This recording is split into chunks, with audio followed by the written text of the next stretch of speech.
Your house is making you sick. Brian Johnson. Let me give a like. This dude I find interesting.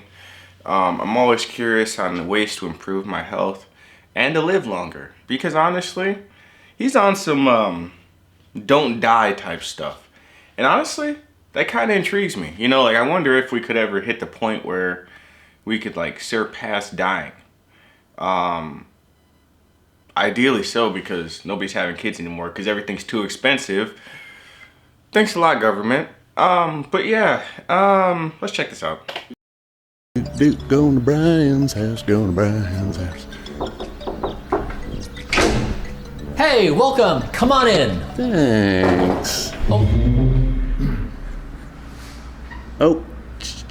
Yeah, if you wouldn't mind. Oh. Yep. He has this weird thing where like the air and actually this actually makes sense. Ooh, contaminants on shoes. Okay, well, I guess I'll take that off. Take my I wear little flips and whatever. But he also does this thing where like he has like because he lives in Los Angeles and the air is terrible. The air over there is terrible. My goodness. I used to live in LA, but that was a decade ago. So I couldn't imagine now. But he has the air in his home like specifically clean and stuff. Sorry about that, Bri. Today, we're going to talk about the contaminants in your home and the things you can do to remove them, starting with that which is in your entryway. The thing to be aware of is the first 4 steps inside the house tracks 85% of the outside world's contaminants, include leads and pesticides. So the big one here is remove your shoes at the door. Once this stuff is inside your house, it's far more likely to get inside you and your family's bodies. Okay, now we're here, you're inside the home. Welcome, friend, I'm glad you're here. So let's get started. Toxins and carcinogens drift in through your windows and vents, and even your gas stove releases harmful pollutants. To see how bad the problem is, you'll need to measure your indoor air quality with specialized sensors. Now I have 2 monitors. For example, this guy gives you something called PM 2.5. That's a particular kind of toxin, and I want to know what it is. There's also PM 1, PM 10. I see VOCs on this one. This guy gives me a much more general number of AQI. You can see here the CO2 is high because we had a lot of people in the house recently, and also it gives me data on the outside. You can see it's not good air quality today in my neighborhood. This is one of the things once I become very wealthy, I will be delving in, I swear. I am one of these weird dudes that will be like in like a hyperbolic time chamber with like a mask on, just I am that type of guy, I'm just not that rich. So maybe in the future I'll get to see how that goes, but yeah, with modern medicine, man, people are gonna live longer if you're taking precautions. So these are really nice in that they give me a constant recording of the air quality inside the home. That allows me to know if my air purifiers are working and, as we'll get to later, the filter in my HVAC system. As always, a longevity therapy, wherever you go, 3 steps at a time. 3. No hands. All right, let's head on into the HVAC room. This is a MERV 13 filter. So MERV is a rating of how many toxins your filter is going to capture. For this particular HVAC system, it can handle a MERV 13, but not all HVAC systems can handle that much. A MERV 8 is only going to capture about 30% of PM 2.5. So the higher you can go, the better, but don't go higher than your system is rated, otherwise it will cause problems. The air filters are a nice add-on, but really your HVAC system should be your first line of defense for air quality. If you use an air quality monitor, you'll notice the difference within minutes. Okay, come this way. While we're talking about air quality and what could be in the air, I'm going to point you to 3 different sensors. One is a smoke alarm. Now, even though smoke alarms are common and standard, 3 in 5 deaths from fires in homes are caused from either dead or missing smoke alarms. So make sure you can find yours and that it's functioning correctly. This is a carbon monoxide detector, which again is a good one to have, and then also radon. So radon is an invisible odorless gas that comes from the earth. So So if you haven't had a radon test in where you're living now, it's a good thing to do to see the data. It's actually the second most prominent cause of lung cancer behind smoking. So it really is a meaningful risk, and you want to make sure you know where your radon levels are. Press that test button once a month, listen for the beep, and you'll know you're protected. We've covered some basics of home bryonomics, but keep watching for more hidden dangers in your kitchen, bedroom, and living room. Time to look at what things in the kitchen. Now, a lot of his information is great, man. The thing that sucks though is that I'm not saying, we all have the time, right? And I guess we all need to find a priority. But it just seems so difficult to stay on top of all this, especially dealing with these freaking vampires that are trying to suck your energy at every point in every second of your life. Might be damaging your health. Water is a really big source of contaminants, things like heavy metals, PFAS, and microplastics. I've been testing the water out of my tap for years. I live in Los Angeles, and they do a pretty good job. In fact, after the fires that were here, where over 20,000 homes and cars were burned, we were wondering, would the contaminants show up in the water? We haven't seen it yet. Now, that is not to say things are perfect. These contaminants can still come through the water. So this is tap water, this is filtered water, and I have a reverse osmosis water system that does a great job filtering for these contaminants. If you get a good water filtration system, these reverse osmosis systems cost between a few $100s to over $1,000. But the water's clean, we test it every month, so we have a data sheet on what exactly you're drinking. Straight from the tap, you get over 300 milligrams of dissolved substances. With reverse osmosis, that drops to almost nothing. You can get these systems online or at hardware stores. They come with instructions. For maintenance, clean or replace your filters every few months. All right, now, since we're in the kitchen, let's explore a little bit because the kitchen is kind of a death trap. Come on, let me show you. Even though I've tried to cleanse my world from plastic, let me show you how much plastic I have everywhere. Right here, this is a brand new VO2 Max device I've been using. I started using it yesterday, and guess what the materials they use to make these things? Plastic. This is for HBOT. Guess what it is? Plastic. Now, we tried very hard to find non-plastic medical grade technology. It is very hard. Even after several months of trying to remove all plastics from my house, I still occasionally find things like, how did this get in here? So just be mindful as you go about your daily routines, find plastic and replace it with wood, ceramic, stainless steel, food grade stainless steel, so you can do it, but just prepare yourself. You're going to see that plastic is in everything, and especially the kitchen. But while we're on the topic of materials, you want to be aware of the pans you're using. You want to specifically avoid non-stick pans. They can have PFAS. These are forever chemicals. They're really bad chemicals. You don't want them in your body. One way to avoid that is to use a material that does not have PFAS. This, for example, is food grade stainless steel. You could also use cast iron. None of these have PFAS. Okay, let's look at the stove. So for years, I have a gas burning stove, which is not a good idea.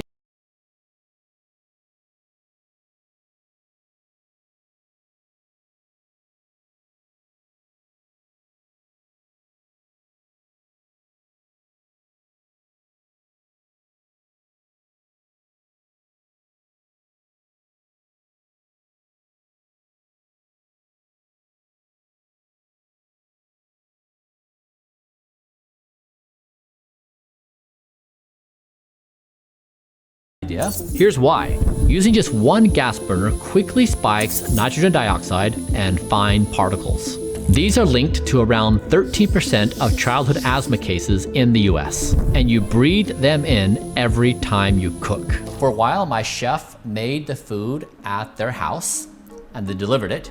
My current chef comes here and makes the food here. So I'm going to replace this gas stove with an induction stove. Most people overlook how toxic cleaning supplies can be. Scented sprays and air fresheners fill your house with VOCs. These are volatile organic compounds that react with oxygen in the air and turn into formaldehyde, which is known to cause cancer. I've done my best using various apps to identify the things that potentially are toxic. Now, I have to say, I'm not terribly confident in these apps. I know from testing foods, for example, organic is worthless. I've tested enough organic foods, I don't trust it at all as a label. So I don't want to go in to say I want to endorse any products or even the apps, other than I'm trying just like you. And perhaps we will get into, so here's my general collection of things.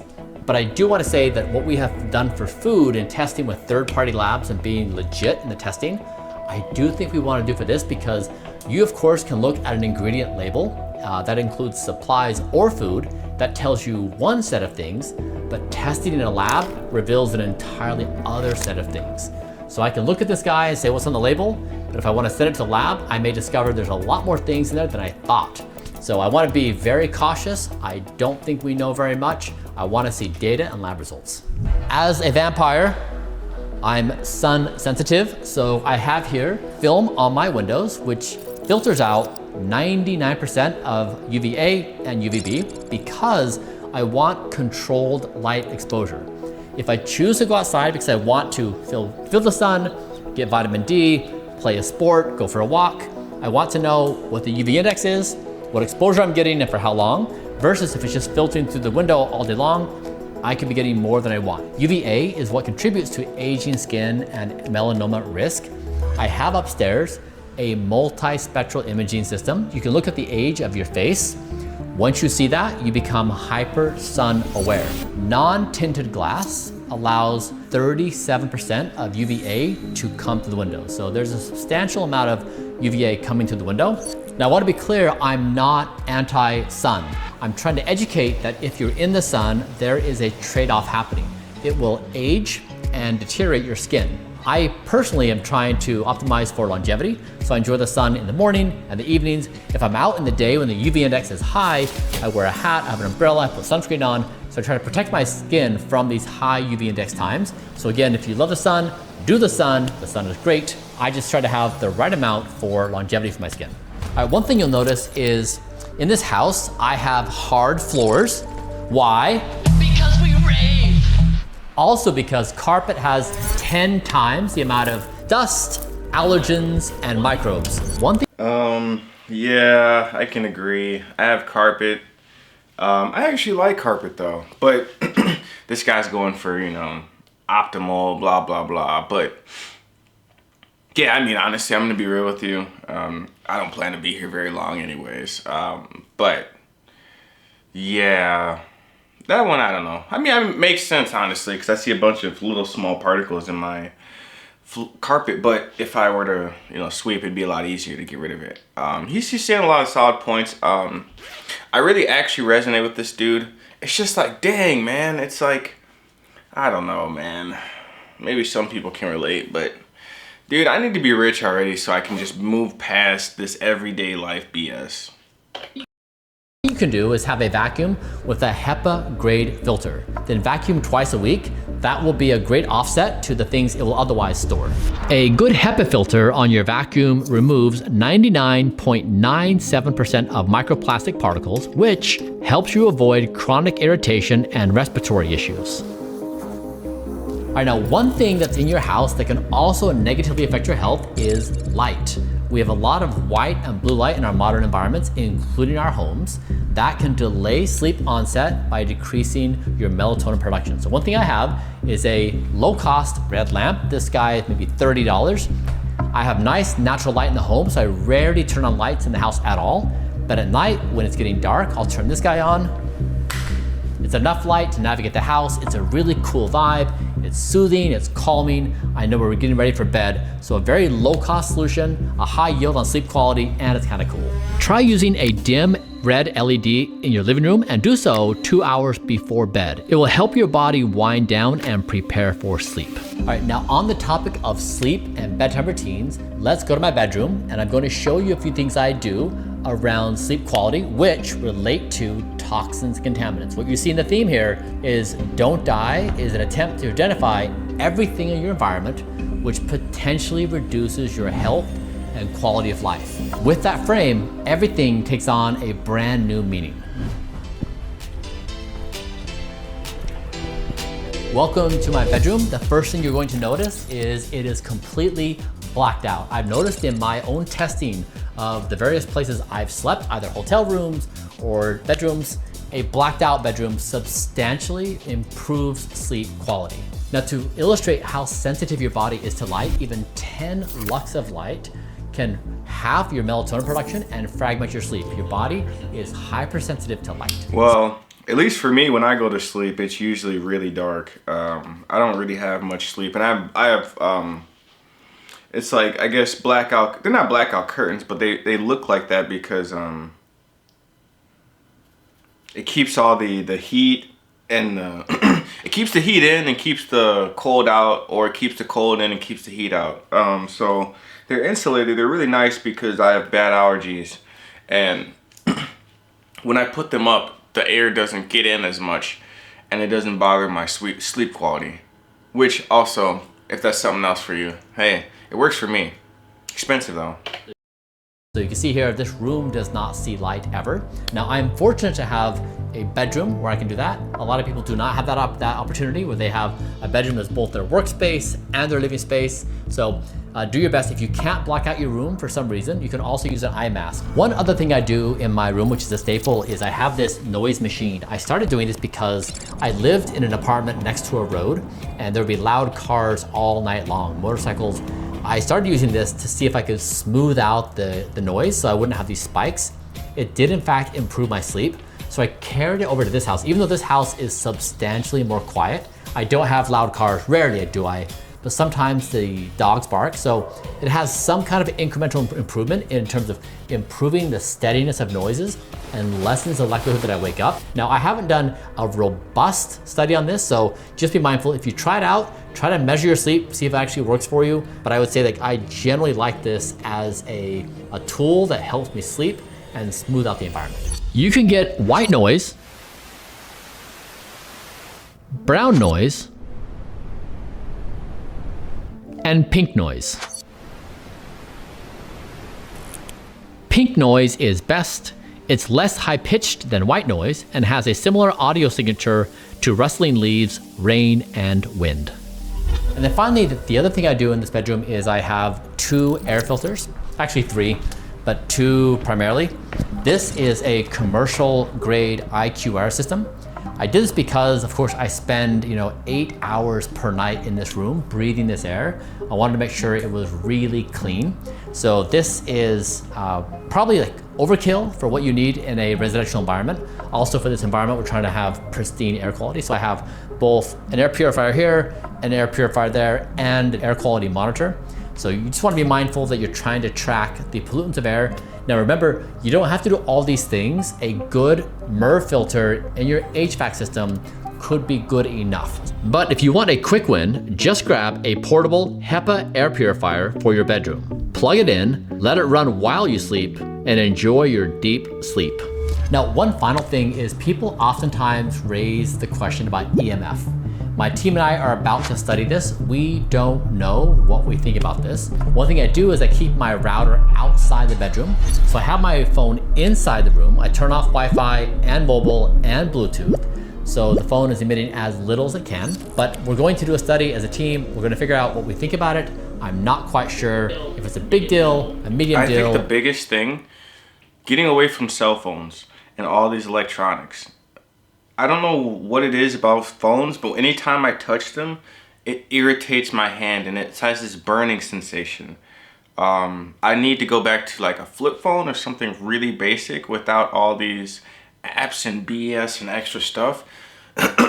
All these things will be taken care of in the future when I become wealthy, but dude, like, there's so many things you could like try to avoid and stuff, because everything's trying to kill you. It's just, man, dude, we're just trying to survive, bro. Or not a big deal. So I will update you when we figure out where we're at on this topic. All right, you guys, so as you see, there's quite a few things you can think about as you try to make your home as toxic free as possible. I want to leave you with this thought, okay? Build systems. So that's why, for example, putting a high MERV filter in your HVAC system is really good. You put it in and you forget about it. So most of these things, you're trying to say systems and habits solve for health. That way it avoids you going through anxiety loops of having to do the same thing again and again. You see throughout the house, I've tried to put this house on autopilot. I think about this as my autonomous self. All things I do for health, I try to never make a decision twice. Once, system solved. Try to avoid feeling anxious about toxins. They are everywhere. They're just a part of modern life. You can knock out the big ones with the basic things we talked about today. It's a step-by-step journey. What you're seeing here, it took me 5 years to build this. So be patient with yourself, take baby steps today, and you'll learn more and more. And in time, we will get your house to be just as pristine as this one. Yeah. Oh my goodness. I find this dude really interesting. He has a lot of good stuff, man. I was doing a lot of stuff for his just a lot of stuff, but the truth is, like I said, like, you get started, then at some point, man, it's just like you have so many things on top of stuff, you just slow down, and then it's like, yeah, I will make it a goal to focus on my health again, to the hyper level I thought I was at one point. But dude, anybody else just feel too exhausted? It's ridiculous, man. Peace.